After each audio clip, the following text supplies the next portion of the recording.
We spoke about the Crusades, which ended up by the end of 13th century, and the first mention of the nobility using English goes back to 1362, when King Edward III addressed the Parliament in English. And only since then it became a national language. Why did that happen? First of all, because English was on the rise. The very famous people's poet Geoffrey Chaucer wrote his famous Canterbury Tales and other stories where the noble was always fooled by a common Englishman. How he looked like?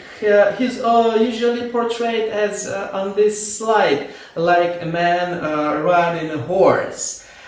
You can see the page from his original poem with original writing. How did it sound? It sounded more English than German, but still not quite modern English. Sounded just like this. Sorry for my ancient English.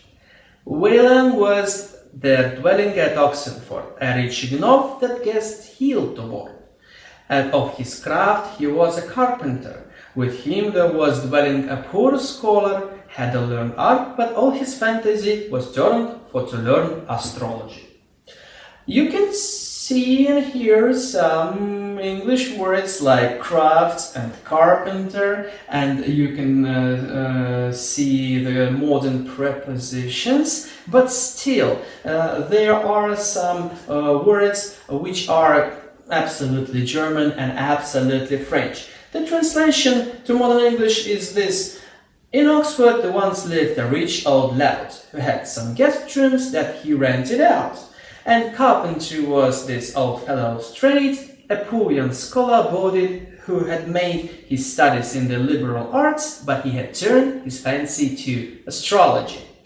It's kinda right, kinda not, but it's a story about a common life. So a stupid scholar and stupid people who come to him, and he says, oh, don't go there, don't buy this, give me money, I'll change the Jupiter or the Mars on the sky and everything will be okay. So how the people have been fooled 500 years ago and how they are fooled now, there's no difference. And this is a story for fun written in Old English.